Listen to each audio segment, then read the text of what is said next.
শুরু হলো সব খবর। যমুনা টেলিভিশনের নিয়মিত আয়োজনে আপনাদের সবাইকে স্বাগত জানাচ্ছি। আমি শাওন দত্ত। মধ্যস্বত্বভোগীদের দৌরাত্ম্য কমাতে কৃষকদের জন্য কৃষি কার্ডের উদ্যোগ নিয়েছে সরকার।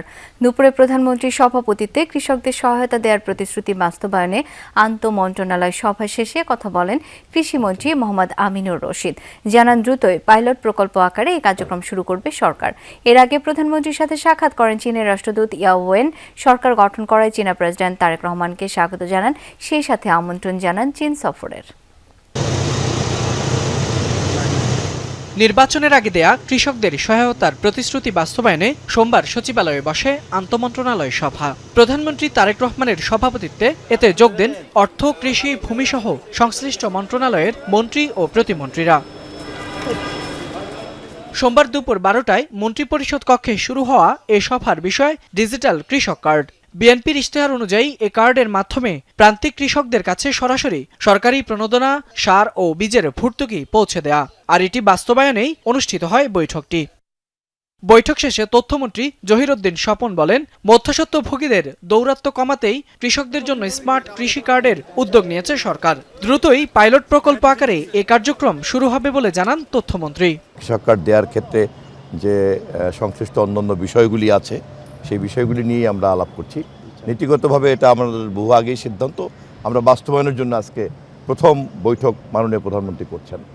ইনশাআল্লাহ যত দ্রুত সম্ভব আমরা ফ্যামিলি কার্ডের মতোই কৃষক কার্ডের পাইলট প্রজেক্ট শুরু হতে যাচ্ছে। মধ্যস্বত্ব কোনো ভোগীরা যাতে কোনো সুযোগ সুবিধা না নিতে পারেন অথবা যাতে কোনো লিকেজ না হয়, সে কারণেই কিন্তু আমরা স্মার্ট কৃষক কার্ডের দিকে যাচ্ছি। এর আগে প্রধানমন্ত্রীর সাথে সাক্ষাৎ করেন চীনের রাষ্ট্রদূত ইয়াও ওয়েন। প্রায় 1 ঘণ্টাব্যাপী বৈঠকে দুদেশের স্বার্থ সংশ্লিষ্ট বিষয়ে আলোচনা হয়।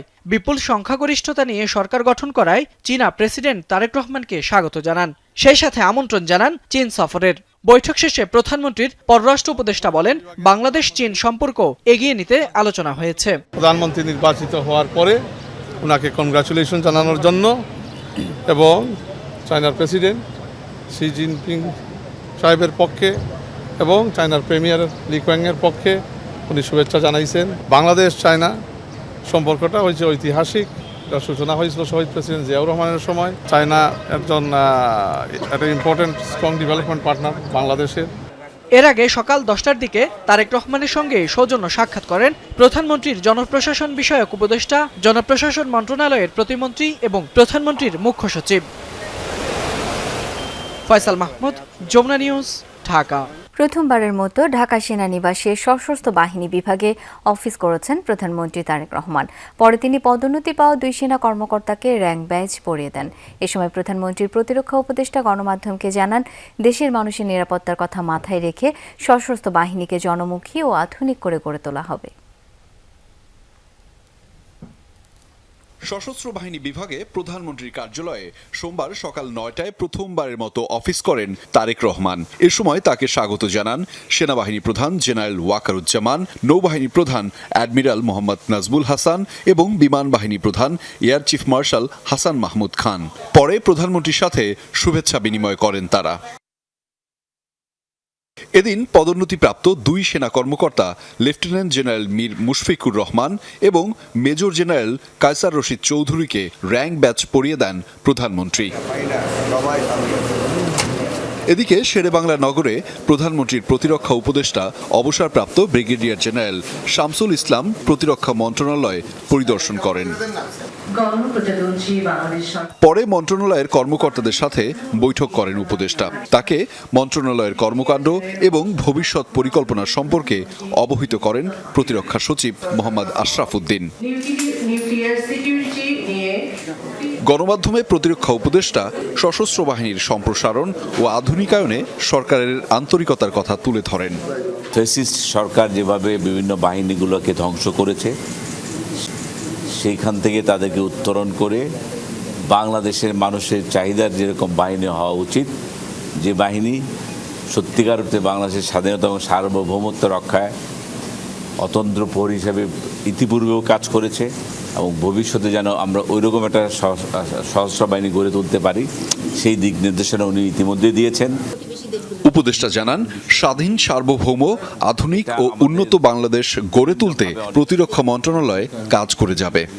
আমাদের যে সোলজারিংটাকে অনেকটুকু বিনষ্ট করে দেওয়া হয়েছে, সেই সোলজারিংটাকে ফিরিয়ে এনে আরও শক্তিশালীভাবে আমাদের এই গণতন্ত্র এবং সার্বিক পরিস্থিতি সাধারণ মানুষের এবং স্বাধীনতা সার্বভৌমত্বের জন্য আমাদের একটা শক্তিশালী অস্ত্র হিসেবে থাকতে পারে। আহমেদ রেজা, যমুনা নিউজ, ঢাকা। নতুন সরকারের প্রতি যুক্তরাষ্ট্র, চীন, ভারত সহ সব দেশের বিপুল সমর্থন ও আস্থা আছে বলে জানিয়েছেন পররাষ্ট্রমন্ত্রী ডক্টর খলিলুর রহমান। জানান, বাংলাদেশও সবার সাথে আস্থার সম্পর্ক রাখবে, তবে অভ্যন্তরীণ বিষয়ে কোনো দেশের হস্তক্ষেপ চায় না ঢাকা, এই বার্তা স্পষ্ট করা হয়েছে। সোমবার মন্ত্রী প্রতিমন্ত্রীর সাথে সাক্ষাতের পর মার্কিন রাষ্ট্রদূত বলেছেন, দু দেশকে শক্তিশালী, নিরাপদ ও উন্নত করতে কাজ করবে ঢাকা, ওয়াশিংটন। নতুন পররাষ্ট্রমন্ত্রী ডক্টর খলিলুর রহমান ও প্রতিমন্ত্রী শামা ওবায়েদকে শুভেচ্ছা জানাতে সোমবার সকালে মন্ত্রণালয়ে আসেন মার্কিন রাষ্ট্রদূত ব্রেন্ট ক্রিস্টেনসেন। প্রায় ১.৫ ঘন্টা তাদের সাথে কথা বলেন তিনি। এ সময় দ্বিপাক্ষিক ও আঞ্চলিক বিভিন্ন ইস্যুতে আলোচনা হয় নীতি নির্ধারকদের। বেরিয়ে যাওয়ার সময় গণমাধ্যমের সাথে কথা না বললেও এক্স হ্যান্ডেলে নিরাপদ, শক্তিশালী ও উন্নত দেশ গড়তে একসাথে কাজ করার কথা লিখেন রাষ্ট্রদূত। দুপুরে ঢাকায় ইউরোপের বিভিন্ন দেশের রাষ্ট্রদূতদের নিয়ে পররাষ্ট্রমন্ত্রী ও প্রতিমন্ত্রীর সাথে সাক্ষাৎ করেন ইইউ ঢাকা মিশন প্রধান মাইকেল মিলার। ঘণ্টাখানেকের বৈঠকে বিদায়ী সরকারের সংস্কার উদ্যোগ অব্যাহত রাখার পাশাপাশি পার্টনারশিপ এগ্রিমেন্ট সই করার তাগিদ দেয় ২৭ দেশের এই জোট। So we are looking at this new government to continue with a series of reforms. আইন, বিচার, প্রশাসন সহ গেল সরকারের সংস্কার কার্যক্রম নতুন সরকারও অব্যাহত রাখবে বলে আশা করি। আর আমাদের সাথে অংশীদারিত্ব ও সহযোগিতা চুক্তির সব কাজ চূড়ান্ত। আশা করি দ্রুতই তা সই হবে। Sign this together with Bangladesh in the nearest possible future.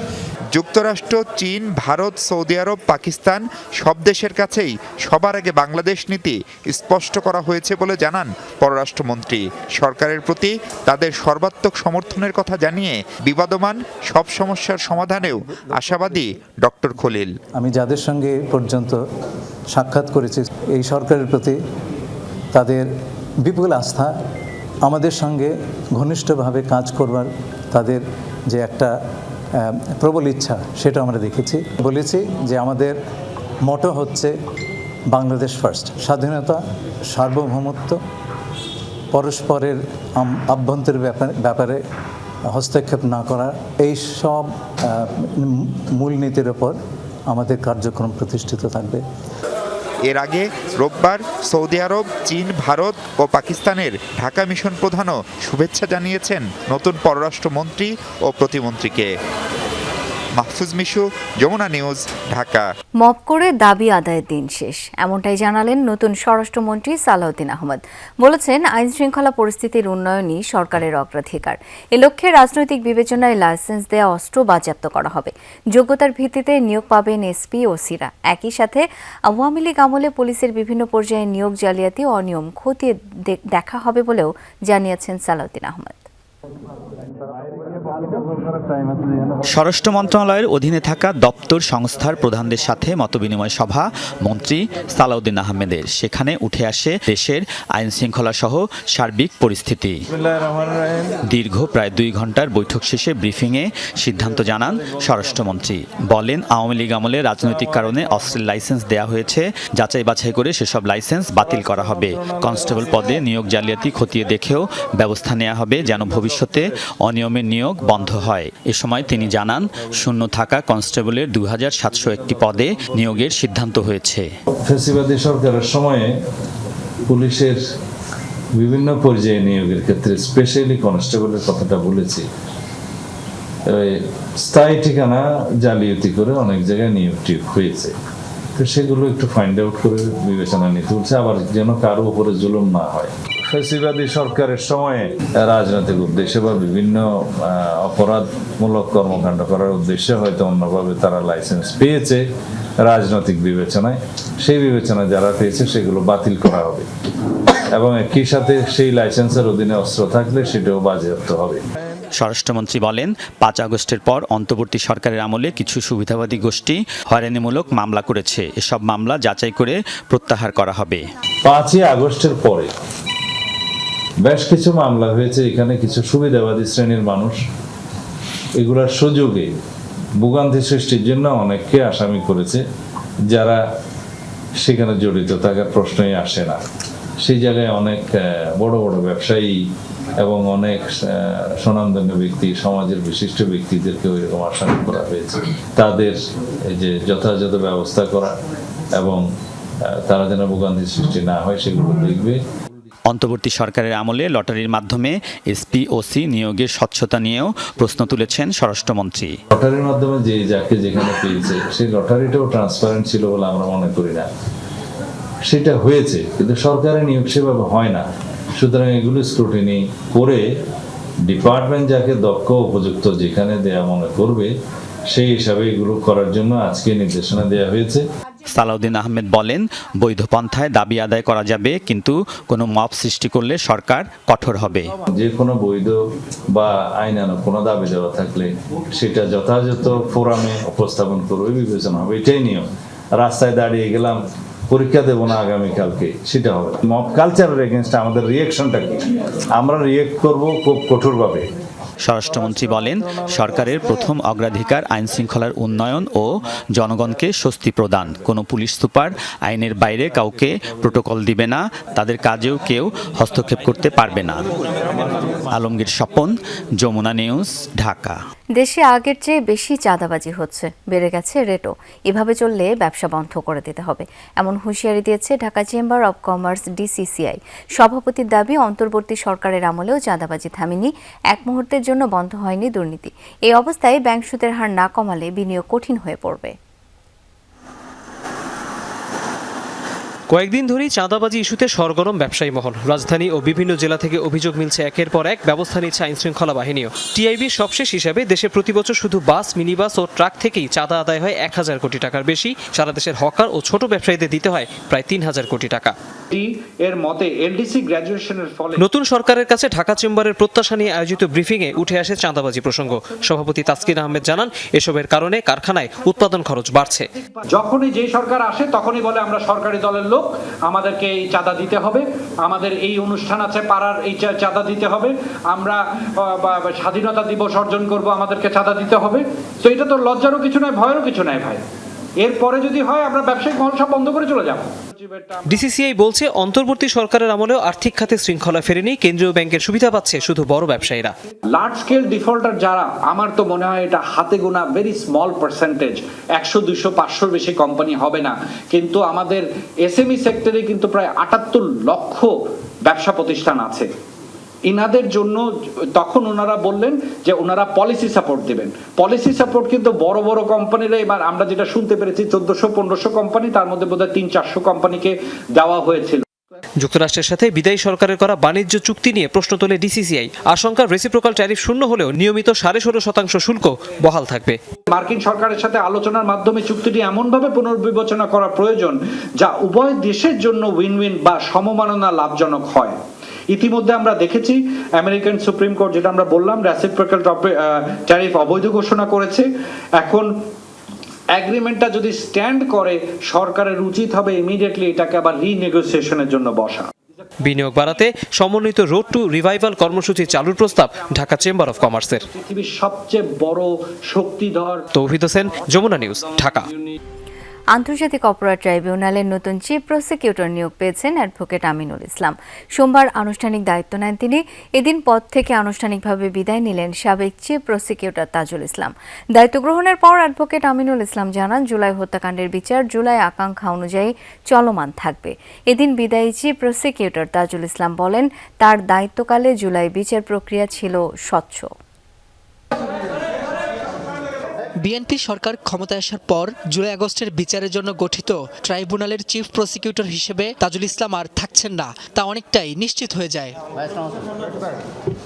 সোমবার সকালে অনেকটা বিষণ্ণ মনে ট্রাইব্যুনালে শেষবারের মতো অফিস করতে আসেন তাজুল ইসলাম। ট্রাইব্যুনালের চেয়ারম্যানের সাথে সাক্ষাৎ শেষে সাংবাদিকদের বলেন, তার দায়িত্বকালে জুলাই হত্যার বিচার স্বচ্ছ ছিল। বিচার নিয়ে তার টিমের সদস্যদের বিরুদ্ধে ওঠা ঘুষ গ্রহণের অভিযোগ সত্য নয় বলে দাবি করেন তাজুল ইসলাম। প্রিয়জনকে ফেরত না পেলেও অন্তত যারা এই অন্যায়টা করেছিল তাদের একটা বিচার হয়েছে। সেই বিচারের যে তৃষ্ণা, সেইটার থেকে আমি মনে করি যে ইনশাল্লাহ নতুন যারা দায়িত্বে আসছেন, যিনি দায়িত্বে আসছেন, তিনি এই বিষয়গুলো মাথায় রেখে বাংলাদেশের এই মানুষগুলোর প্রতি, এই নির্যাতিত বেদনাহত যে মানুষগুলো, তাদের প্রতি সুবিচার করার স্বার্থে এই বিচার প্রক্রিয়া অব্যাহতভাবে সামনে অগ্রসর হবে। যখন নতুন সরকার দায়িত্ব নেয়, নির্বাচিত সরকার, স্বাভাবিকভাবেই তাদের রাষ্ট্রের বিভিন্ন জায়গায় তারা তাদের পছন্দনীয় লোকজনকে বসাবেন, এটা হচ্ছে স্বাভাবিক নিয়ম। তাজুল ইসলামের নিয়োগ বাতিল করে চিফ প্রসিকিউটর হিসেবে নিয়োগ দেওয়া হয় সুপ্রিম কোর্টের আইনজীবী আমিনুল ইসলামকে। দায়িত্ব বুঝে নেন বিদায়ী চিফ প্রসিকিউটরের কাছ থেকে। যে প্রত্যাশা নিয়ে ওনাকে সরকার এখানে দিয়েছেন, জনগণ এখানে দিয়েছেন, সেই প্রত্যাশা পূরণ করতে উনি সক্ষম হবেন। পরে সাংবাদিকদের আমিনুল ইসলাম বলেন, জুলাই হত্যাকাণ্ডের বিচার চলমান থাকবে, কেউ ন্যায় বিচার থেকে বঞ্চিত হবে না। আমি সম্পূর্ণরূপে চেষ্টা করব যে আমাদের জুলাই শহীদদের আকাঙ্ক্ষার অনুযায়ী যাতে আমি ট্রাইব্যুনালে আমি আমার বিচার কার্যে আন্তরিক সহযোগিতা করতে পারি। যারা কোনো অন্যায় করেনি তারা কোনো হয়রানির শিকার হবেন না, অন্তত প্রসিকিউশনের মাধ্যমে। যারা অপরাধী তাদের প্রাপ্য সাজা তারা পেতে হবে। আমিনুল ইসলাম প্রয়াত বিএনপি চেয়ারপারসন বেগম খালেদা জিয়ার আইনজীবী প্যানেলের সদস্য ছিলেন। এছাড়া আলোচিত পিলখানা হত্যা মামলার আসামি পক্ষের আইনজীবী হিসেবে লড়েছেন তিনি। রাব্বি হোসেন, যমুনা নিউজ, ঢাকা। দেশের 6টি সিটি কর্পোরেশনে প্রশাসক নিয়োগ দিয়েছে সরকার। রোববার স্থানীয় সরকার বিভাগ থেকে জারি করা এক প্রজ্ঞাপনে এই তথ্য জানানো হয়। প্রজ্ঞাপনে বলা হয়, স্থানীয় সরকার অধ্যাদেশ 2024-এর সংশ্লিষ্ট ধারার ক্ষমতা বলে কর্পোরেশন গঠন না হওয়া পর্যন্ত অথবা পরবর্তী আদেশ না দেওয়া পর্যন্ত নিয়োগপ্রাপ্ত ব্যক্তিরা সংশ্লিষ্ট সিটি কর্পোরেশনের প্রশাসক হিসেবে দায়িত্ব পালন করবেন। নিয়োগপ্রাপ্ত প্রশাসকরা হলেন ঢাকা দক্ষিণে মোহাম্মদ আব্দুস সালাম, ঢাকা উত্তরে মোহাম্মদ শফিকুল ইসলাম খান, খুলনায় নজরুল ইসলাম মঞ্জু, সিলেটে আব্দুল কায়েম চৌধুরী, নারায়ণগঞ্জে মোহাম্মদ সাখাওয়াত হোসেন খান এবং গাজীপুরে মোহাম্মদ শওকত হোসেন সরকার। প্রজ্ঞাপনে বলা হয়, নিয়োগপ্রাপ্ত প্রশাসকরা মেয়রের ক্ষমতা প্রয়োগ ও দায়িত্ব পালন করবেন এবং বিধি মোতাবেক ভাতা পাবেন। প্রধানমন্ত্রী জনাব তারেক রহমান আজকে যে গাজীপুর সিটি কর্পোরেশনের গুরু দায়িত্ব আমার উপরে অর্পণ করেছেন, আমি সেই আমার শ্রদ্ধেয় নেতাকে কৃতজ্ঞতা জানাই, আমার দলের প্রতি কৃতজ্ঞতা জানাই।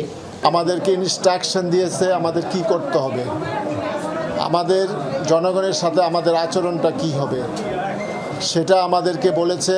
আমরা সেই কথা অক্ষরে অক্ষরে পালন করব। 6টি সিটি কর্পোরেশনের প্রশাসক নিয়োগ হলেও স্থানীয় সরকার নির্বাচন সঠিক সময়ে হবে বলে জানিয়েছেন বিএনপি মহাসচিব ও স্থানীয় সরকার মন্ত্রী মির্জা ফখরুল ইসলাম আলমগীর। এছাড়া সংরক্ষিত নারী আসনের প্রার্থীদের যোগ্যতা হিসাবে দলের নীতি, আদর্শ ও জনগণের সাথে সম্পৃক্তদের মনোনয়ন দেবে বিএনপি। মির্জা ফখরুল জানান, কার্যক্রম নিষিদ্ধ আওয়ামী লীগের কার্যালয় খোলার বিষয় আইনগতভাবে হবে। নির্বাচনের পর বিএনপির নয়াপল্টন কার্যালয়ে গিয়ে সাংবাদিকদের সাথে কুশল বিনিময় শেষে তিনি এসব কথা বলেন। এই নয়াপল্টন কেন্দ্রীয় কার্যালয় সাক্ষী বিএনপির উপর বয়ে যাওয়া স্বৈরাচারী আমলের হামলা, মামলা, গ্রেফতার, খুনসহ কত শত নিপীড়নের। মন্ত্রী হওয়ার পর সেখানে প্রথমবারের মতো মহাসচিব মির্জা ফখরুল ইসলাম আলমগীর। এখানে কুশল বিনিময় ও গণমাধ্যম কর্মীদের নানা প্রশ্নের জবাব দেন তিনি। বলেন, আইনি বাধ্যবাধকতায় 6 সিটিতে প্রশাসক নিয়োগ দেওয়া হয়েছে, দ্রুতই অন্যান্য সিটি কর্পোরেশনেও একই উদ্যোগ নেওয়া হবে। না, স্থানীয় সরকার নির্বাচনের বিষয়ে কত নিয়মকানুন আছে তো সরকারি এবং যে প্রথাগুলো আছে সেগুলো কতগুলো মেয়াদ আছে, কতগুলো মেয়াদ শেষ হয়ে গেছে, সবগুলোকে এক জায়গায় নিয়ে এসে আমরা সরকারের তরফ থেকে একটা সঠিক সময়ে এই নির্বাচনগুলো দেওয়ার ব্যবস্থা আমরা করবো। তবে নিঃসন্দেহে এই নির্বাচনকে প্রাধান্য দেওয়া হবে। আলাপচারিতায় উঠে আসে সংরক্ষিত নারী আসনের বিএনপির মনোনয়ন, যোগ্যতা ও নির্বাচন প্রসঙ্গ। নিরঙ্কুশ জয় পাওয়ায় সংরক্ষিত নারী আসনের 35টি পাচ্ছে সরকারি দল। জনগণের সঙ্গে সম্পৃক্ততা থাকতে হবে, রাজনীতির সঙ্গে সম্পৃক্ত, দলের সঙ্গে সম্পৃক্ততা থাকতে হবে। আমাদের দলের পক্ষ থেকে যারা দলের সঙ্গে সম্পৃক্ত আছেন তাদেরকে প্রাধান্য দেওয়া হবে। এ সময় দেশের বিভিন্ন স্থানে আওয়ামী লীগের অফিস খোলার বিষয়ে প্রশ্নের জবাব দেন তিনি। এটা আমরা চাইনি এবং আমরা যেহেতু আপনার আইনগতভাবে বলা আছে যে তাদের কার্যক্রম নিষিদ্ধ, সেইভাবেই এটাকে দেখা হবে সব জায়গায়। সংবাদ সম্মেলনে মির্জা ফখরুল 17 বছরের গণতান্ত্রিক আন্দোলনে সাংবাদিকদের অবদান স্মরণ করেন। যদি কখনো ইতিহাস লেখা হয় গণতন্ত্রের আন্দোলনের সংগ্রামের, সেই সময় আপনাদের যে অবদান, সেই অবদান লিপিবদ্ধ থাকবে। আরিফিন শাকিল, যমুনা নিউজ, ঢাকা। রাজধানীর রায়ের বাজারে গ্যাস লিকেজ থেকে আগুনে একই পরিবারের 4 জন দগ্ধ হয়েছেন। তাদেরকে জাতীয় বার্ন ও প্লাস্টিক সার্জারি ইনস্টিটিউটে ভর্তি করা হয়েছে। রোববার দিবাগত রাত 3:45টার দিকে রায়ের বাজার মুক্তি সিনেমা হলের সামনে জিহাদ স্টোর জাহানারা ভিলা ভবনের নিচতলার ভাড়া বাসায় এই দুর্ঘটনা ঘটে। দগ্ধরা হলেন শেখ নেমান, তার স্ত্রী পিঙ্কি আক্তার, ছেলে সানাফ শেখ মায়ান ও শ্যালক রিয়াদ হাসান অপু। পরিবারের সদস্যরা জানান, রাতে সেহরি করার জন্য রান্নাঘরে গিয়ে চুলা জ্বালানোর সময় বিকট শব্দে বিস্ফোরণ ঘটে। তাতে ধারণা রান্নাঘর থেকে গ্যাস লিকেজ হয়ে জমেছিল। চিকিৎসকরা জানান 4 জনের মধ্যে পিঙ্কির অবস্থা সবচেয়ে আশঙ্কাজনক। শিশু মাইয়ান ও তার বাবা নোমানকে হাই ডিপেন্ডেন্সি ইউনিটে রাখা হয়েছে। গোপালগঞ্জের মুকসুদপুরে আধিপত্য বিস্তারকে কেন্দ্র করে বিএনপির 2 গ্রুপের সংঘর্ষে 1 জন নিহত হয়েছে। আহত হয়েছে অন্তত 10 জন। সকাল 11টার দিকে উপজেলার কমলাপুর গ্রামে এ ঘটনা ঘটে। পুলিশ ও স্থানীয়রা জানায়, এলাকায় আধিপত্য বিস্তারকে কেন্দ্র করে আনোয়ার মুন্সি গ্রুপ ও নূর ইসলাম গ্রুপের মধ্যে দীর্ঘদিন ধরে দ্বন্দ্ব চলছিল। এরই জেরে উভয় গ্রুপের সংঘর্ষ হয়, আহত হয় অন্তত 11 জন। খবর পেয়ে পুলিশ গিয়ে পরিস্থিতি নিয়ন্ত্রণে আনে।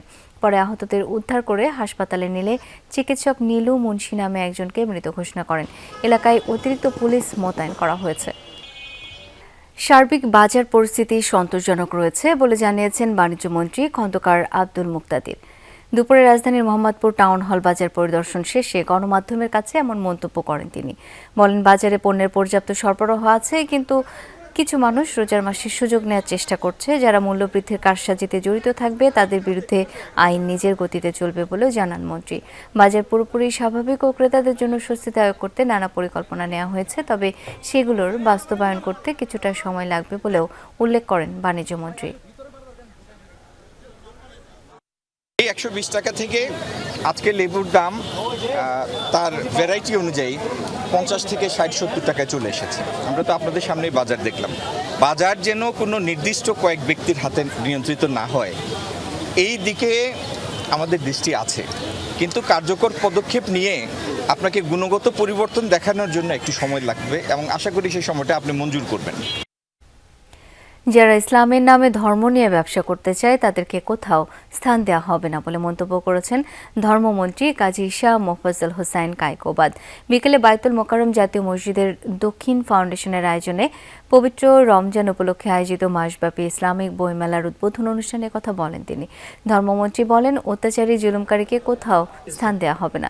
বলেন, তারেক রহমানকে হেফাজত করলে বাংলাদেশের হেফাজত হবে। আল্লাহর হুকুম পালন ছাড়া পৃথিবীতে শান্তি আসতে পারে না। মাসব্যাপী এই বইমেলায় ইসলামী সাহিত্য, গবেষণাধর্মী গ্রন্থ, কুরআন হাদিস ভিত্তিক প্রকাশনা, শিশু কিশোর উপযোগী বইসহ বিভিন্ন প্রকাশনা প্রতিষ্ঠান অংশ নিচ্ছে। মেলা প্রতিদিন বেলা 11টা থেকে রাত 8টা পর্যন্ত সবার জন্য উন্মুক্ত থাকবে। অত্যাচারী, অবিচারকারী, জুলুমকারী, নির্যাতনকারীকে কোনো কোথায় স্থান দেওয়া হবে না। যারা ইসলামের নাম নিয়ে ধর্মে ব্যবসা করতে চায় তাদেরকেও জায়গা দেওয়া হবে না। অতীতে যারা উচ্ছৃঙ্খলতা করেছে, অন্যায় করেছে, অপরাধ করেছে, জুলুম করেছে, অবিচার করেছে, তাদের সম্পর্কে ব্যবস্থা অবশ্যই নিতে হবে। রাঙ্গামাটির জুরাছড়িতে অগ্নিকাণ্ডে ক্ষতিগ্রস্তদের সহায়তা করেছেন পার্বত্য চট্টগ্রাম বিষয়ক মন্ত্রী দীপেন দেওয়ান। সকালে জুরাছড়ি বিএনপির সিনিয়র সহসভাপতির নেতৃত্বে একটি প্রতিনিধি দল মন্ত্রীর পাঠানো খাদ্য, শিক্ষা সামগ্রী ক্ষতিগ্রস্তদের মাঝে বিতরণ করেন। এ সময় অন্তত 36টি পরিবারের মাঝে নগদ অর্থ, চাল, ডাল সহ নিত্য প্রয়োজনীয় খাদ্য সামগ্রী বিতরণ করা হয়। পাশাপাশি ক্ষতিগ্রস্ত শিক্ষার্থীদের মাঝে শিক্ষা উপকরণও বিতরণ করা হয়। গত 20 ফেব্রুয়ারি গবছড়ি বাজারে আগুনে পড়ে যায় দোকান ও বসতবাড়ি সহ অন্তত 40টি স্থাপনা। পাহাড়ে ফাঁদ পেতে অবাধে চলছে কুকুর শিকার। বিশেষ করে রাঙ্গামাটিতে রীতিমতো হিড়িক পড়েছে। স্থানীয়দের দাবি, একটি জনগোষ্ঠী মাংস খাওয়ার জন্য কুকুর ধরছে আর কিছু পাচার হচ্ছে সীমান্ত দিয়ে। সেখানে এক একটি কুকুর বিক্রি হচ্ছে 10 থেকে 12,000 টাকায়। বিশেষভাবে তৈরি বাঁশের ফাঁদে আটক করা হচ্ছে কুকুর। এরপর ইঞ্জিন চালিত নৌকায় তুলে নেওয়া হচ্ছে বিভিন্ন স্থানে। গত কিছুদিন ধরে রাঙ্গামাটিতে দেখা যাচ্ছে এমন দৃশ্য। লঙ্গদুর বাইট্টাপাড়া থেকে কুকুর ধরায় জড়িতদের দাবি, তারা পাংখুয়া জনগোষ্ঠীর মানুষ। মাংস খাওয়ার জন্য কুকুর ধরছেন। বাইট্টাপাড়া দিকে ধরছি, ওইখান থেকে আবার আমাদের পাংখুপাড়া নিয়ে যাবো আর কি, আরামবাগ খাওয়ার জন্য। স্থানীয়দের দাবি, সীমান্ত দিয়ে ভারতও পাচার হচ্ছে কুকুর। বছরের এমন সময় মিজোরামে সামাজিক উৎসবে কুকুরের মাংসের চাহিদা বাড়ে। এক একটি কুকুর 7-8 হাজার থেকে 10-12 হাজার টাকা পর্যন্ত বিক্রি হয়। ইন্ডিয়ার দিকে কোনো একটা ফেস্টিভ্যাল হয়, মানে নাগাদের, মিজো এই সম্প্রদায়ের মধ্যে এই ফেস্টিভ্যাল উপলক্ষে কিন্তু তারা ওখানে কুকুরের মাংস খায় আর কি, যার ফলে এই চাহিদা মেটানোর জন্য হয়তো এদিক থেকে কুকুর ধরে নিয়ে যায়। 2019 সালের প্রাণী কল্যাণ আইনে মালিকবিহীন কুকুর বা অন্য কোনো প্রাণী শিকার দণ্ডনীয় অপরাধ। জলাতঙ্ক সহ বিভিন্ন রোগ বহন করে বলে প্রাণীটির মাংস খাওয়াও মানবদেহের জন্য ঝুঁকির। প্রাণী কল্যাণ আইন 2019 আছে, সেই অনুযায়ী তো এটা কোনো মালিকবিহীন কোনো প্রাণীকে নিধন বা অপহরণ করা যাবে না। একটা কথা আছে এখানে যে একটা উপজাতি যারা পান যারা তারা তো খায়। আমরা একটা সম্প্রদায়ের ঘটনা দেখছি যে এটা ওই যে রংপুর উপজেলায় নিচ্ছে, সেটা প্রতি বছরই নিয়ে যাওয়া হয়। গণহারে কুকুর নিধনে পরিবেশের ভারসাম্য নষ্ট হচ্ছে বলছে প্রাণী সম্পদ বিভাগ। শহীদুল সুমন, যমুনা নিউজ। সব শর্ত মেনে নেয়াই 26 ফেব্রুয়ারির অমর একুশে বইমেলায় অংশ নিচ্ছে প্রকাশক ঐক্য। ফলে পূর্ণরূপে হতে যাচ্ছে বইমেলা। সোমবার দুপুরে জাতীয় প্রেস ক্লাবের সংবাদ সম্মেলনে এসব কথা জানান প্রকাশনা সংস্থা ইউপিএল এর ব্যবস্থাপনা পরিচালক মাহরুখ মহিউদ্দিন। তিনি বলেন, সৃজনশীল প্রকাশনা শিল্পের মর্যাদা রক্ষা, সর্বস্তরের প্রকাশকের সম অধিকার নিশ্চিত করা এবং মেলার মাঠে কাঠামোগত বৈষম্য দূর করার আশ্বাসে তারা এবারের বইমেলায় অংশগ্রহণ করছেন। আরও বলেন, কাঠামোগত সংকট এবং মেলার প্রস্তুতিতে সময় স্বল্পতার মতো ব্যবসায়িক ঝুঁকি থাকা সত্ত্বেও নতুন সরকার, বাংলা একাডেমি, সংস্কৃতি মন্ত্রণালয় এবং অংশীজনদের সহযোগিতায় অবশেষে এবারের বইমেলা হবে।